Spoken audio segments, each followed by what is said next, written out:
The NFL's annual roster cutdown is a brutal reality check for hundreds of players, and this year's deadline is no exception. By 4 p.m. Eastern Time on Tuesday, August 26th, all 32 teams must trim their rosters to 53 players, setting the stage for the regular season.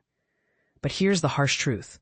While established stars and early draft picks breathe easy, countless others face the chopping block.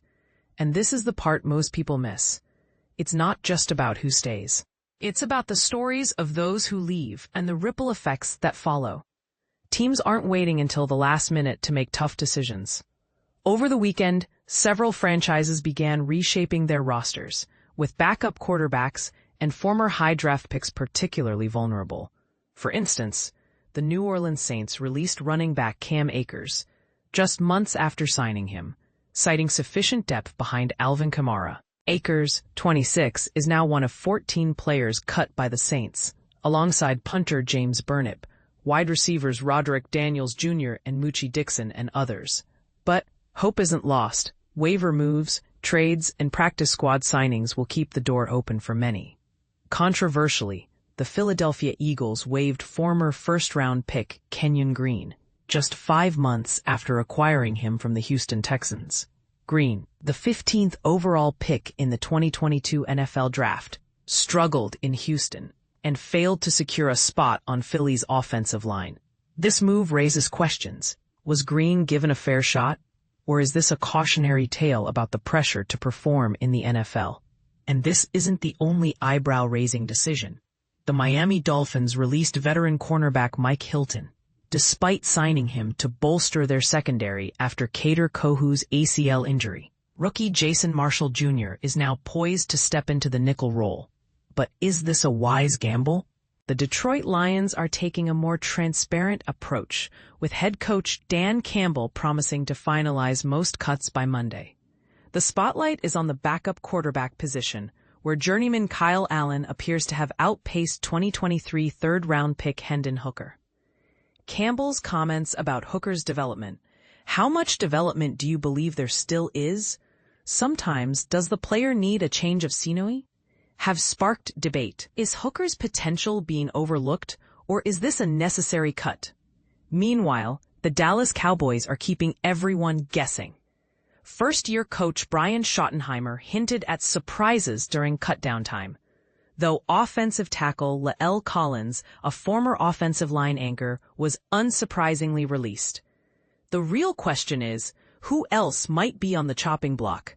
Positions like cornerback, wide receiver, linebacker, and defensive end are reportedly giving Dallas's decision-makers the most trouble. The Philadelphia Eagles continued their quarterback shuffle by acquiring Sam Howell from the Minnesota Vikings, leading to the release of Dorian Thompson-Robinson. But here's where it gets controversial. 6th-round rookie Kyle McCord, who was initially seen as a contender for the number 3 QB spot, was also cut on Monday. Is this a sign of deeper issues in Philly's quarterback room? The Tampa Bay Buccaneers waived undrafted rookie safety Shiloh Sanders, son of NFL legend Deion Sanders, after he was ejected from the preseason finale for throwing a punch. While coach Todd Bowles called the action inexcusable, he's praised Sanders' aggressiveness and work ethic. Could Sanders return via the practice squad? It's a divisive question that highlights the fine line between discipline and potential. The Cleveland Browns, never short on quarterback drama, released Tyler Huntley, but appear committed to keeping 4 quarterbacks on their roster. Starter Joe Flacco, veteran Kenny Pickett, and rookies Dylan Gabriel and Shedeur Sanders.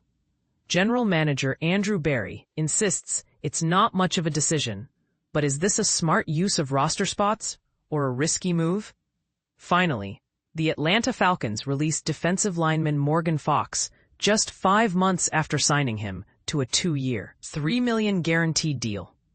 This unexpected move underscores the harsh realities of NFL roster management. But here's the bigger question. Are teams prioritizing short-term gains over long-term potential? And what does this mean for players like Fox, who are left scrambling? As the deadline looms, one thing is clear. The NFL's cut-down process is as much about opportunity as it is about heartbreak. But the story doesn't end here. Waiver claims, practice squad signings, and trades will reshape rosters in the coming days. So who do you think got a raw deal? And which team is making the boldest or riskiest moves? Let the debate begin.